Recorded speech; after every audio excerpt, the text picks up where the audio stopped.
Well, hey, I'm back out at the field where I found the barber and the more nickel, and the ring, and that Women's Relief Corps cross.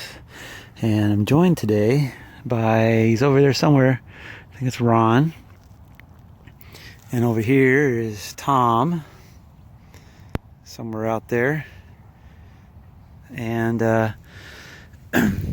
so the process of dissecting a target, I've talked about this in the past. The first thing it is you got to do is you got to hit a target.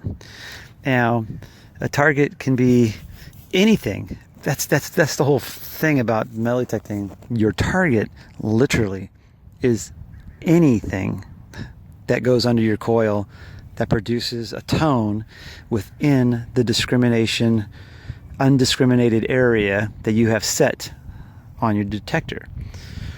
That is your target. So if you have something that you hit, I mean, it may not be the ideal tone, it may not be the ideal number, but you have it set up to acknowledge that particular target. So you can dig that if you want. But after a while, most of us learn about what we want, what we get becomes selective. And we start to learn what we like to see in numbers. So for me, and a lot of these parks that have been really kind of hunted to death, I look for a lot of iffy targets.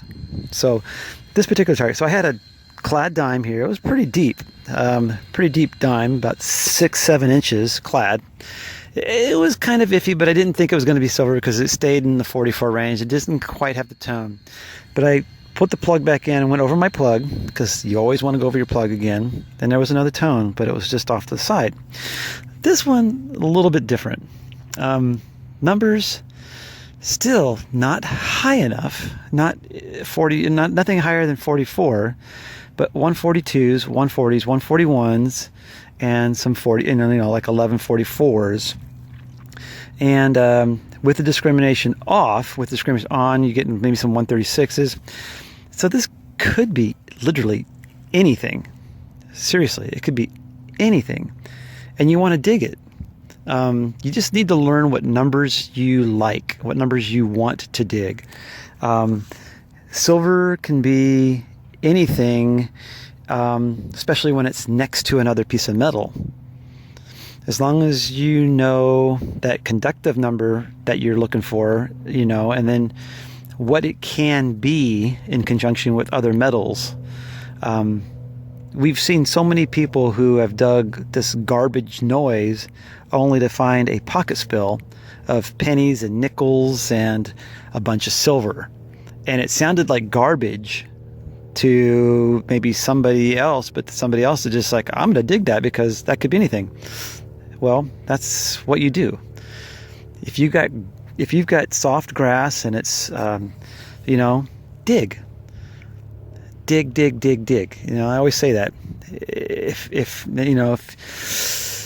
it's really hard and it's dry in the summer or super frozen or whatever, then you're going to have to be a little bit more selective unless you like spending 15 minutes digging a 7-inch plug. So I've talked a little about the dissection of a target. What you have your discrimination set on is a target that you want to dig. But after a while, you start to open up your discrimination, because the less discrimination you have, the more you're going to really be able to see and hear that target. I use the discrimination as a filter, and sometimes I go over a target and it doesn't sound great at first until the first swing or even the second swing. Usually when I go over a target, if I get a noise, I go back over it a couple times, and I sometimes even turn and to hear what I'm hearing, and that makes me stop to either play and dig it or not. Again, if it's soft grass, mud, whatever, it's not muddy and swampy, dig it. And then that's the only way you're going to learn what your detector is telling you and what an iffy target is going to be.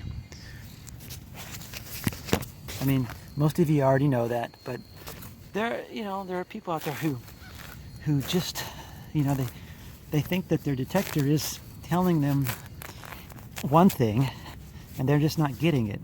And a lot of it is trial and error. You have to dig those iffy noises and weird noises to know what it's going to be the next time. You have to dig it.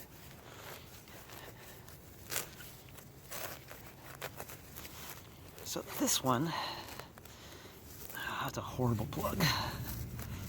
This one literally could be anything with those numbers.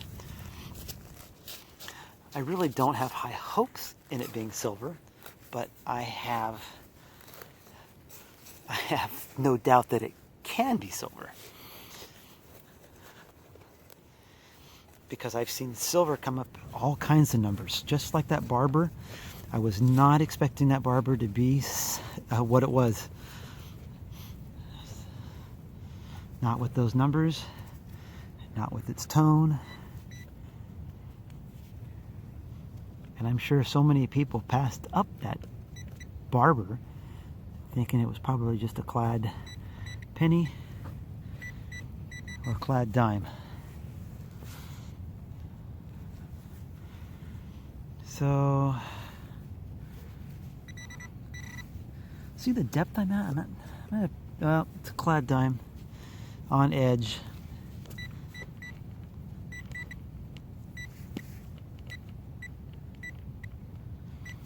And that's the thing.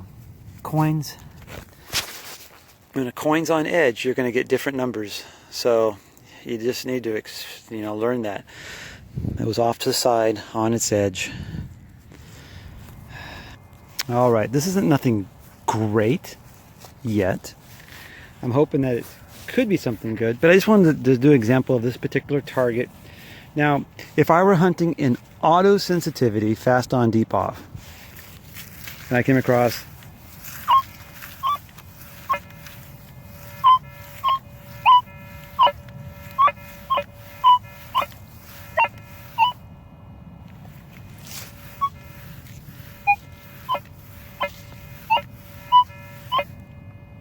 that's a thunker in auto. I'm going to put it I'm going to bounce it to auto manual. Let's do the 22.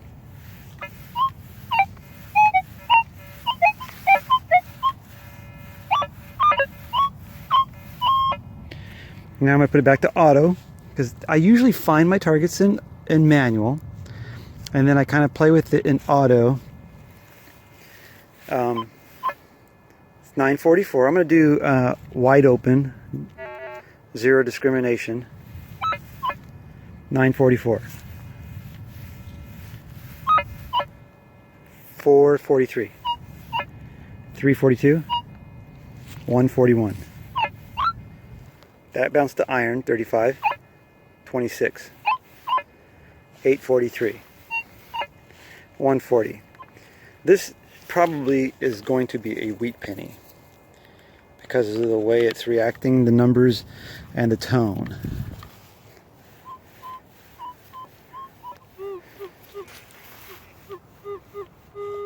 But those are the targets. They're not easy to hear. I mean, when you're walking along and you're swinging, if you're swinging, here's a funny thing. I used to say, if you're swinging too fast, you're going to miss targets. But I have found recently, actually targets because I was swinging faster. And there is this balance between slow and fast coils, and I think it makes a difference. It's really strange, but I'm trying to do a test. But coins that are really close to iron or something, doing the fast wiggle, I think makes a difference if you hit it just right, you get the high tones. When you slow down, they sound worse. But that's something I'm experimenting with. So let's see what happens here.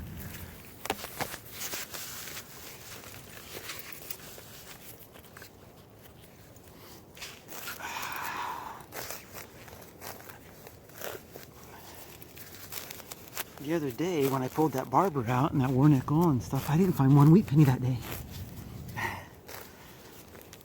I've pulled wheat pennies out in this area of this ball field before.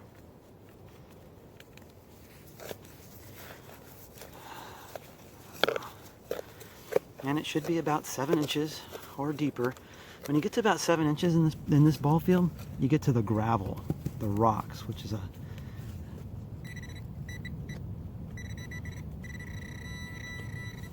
So down about 7 inches, maybe a little less, and it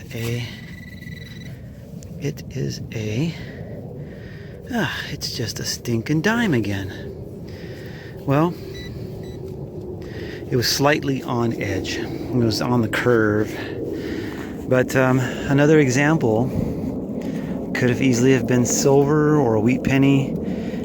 If it was silver, it would have toned out better. So I wasn't expecting that to be silver, but you just never know. I was kind of expecting a wheat penny. But you gotta stop whenever your coil goes over something. You know, your ears. You gotta train your ears for tones that cause you to stop. Play with it. All right. Well, this isn't a grapevine because it's all broken. But see, this is interesting because I've been working my way from the fence to the fence, gridding back and forth. So far, I'm to here. I'm going from light post to light post, working sections of the field at a time, and I really haven't moved that far. And I've been here for a while, but I'm trying to cover every single thing. And something like this. See, this is a cap gun. That, I mean, literally rang up like a quarter, $50. And then stuff like this, you know, stuff like this should not get missed. And it's about 7 inches down.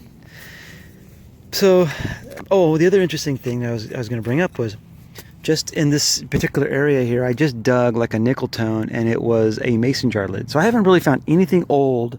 And all of a sudden, in this little area, I just picked up a collection of little things that are old, the mason jar, the toy. So I'm hoping that on my next few passes, I might pick up a coin or something in this little area right here, because it's in this general area. So we'll see what happens. Anyways, I thought I broke this, but it's down there in the gravel, and it's possible that it was already toast. I mean, when it's down in this gravel, who knows? But it's very possible that I broke it trying to pry it out, which probably did happen. But anyways, pretty cool find. But want that silver.